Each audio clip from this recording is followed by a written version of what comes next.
Everyone, তোমাদের সঙ্গে আমি আগের মিনি ব্লগে শেয়ার করেছিলাম আমি চলে গেছিলাম ক্রিমসে কিছু পেস্ট্রি কেনার জন্য।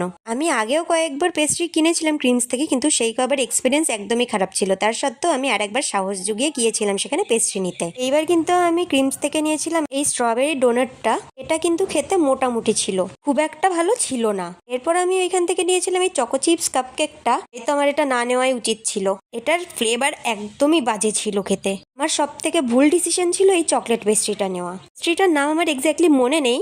এই পেস্ট্রিটা আমি আগে অন্যান্য জায়গা থেকে অনেকবারই খেয়েছি, কিন্তু ওই ক্রিমস থেকে নেওয়ার পর আমি নিজেকে কোনোদিন ক্ষমা করতে পারবো বলে মনে হয় না। আমার স্ট্রাগলটা এখানে হয়তো বুঝতেই পারছো। আমি এখানে পেস্ট্রিটা কাটার চেষ্টা করছি, চামচ ভেঙে যাচ্ছে কিন্তু পেস্ট্রি কাটছে না। তারপর বহু স্ট্রাগল করার পর পেস্ট্রিটা শেষ পর্যন্ত উঠলো। তারপর মুখে দেওয়ার পর বুঝতে পারলাম এটা হলো চিনি মেশানো একটা ক্লে।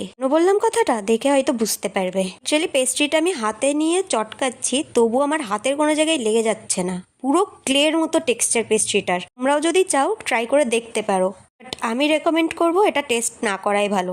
তাহলে পেস্ট্রির ওপর থেকে ভরসাই উঠে যাবে সারা জীবনের জন্য। তো আমার তো ক্রিমসের এক্সপিরিয়েন্স একেবারেই বাজে ছিল। তোমাদের মিনি ব্লগটা ভালো লাগলে লাইক করে দিও। Thank you.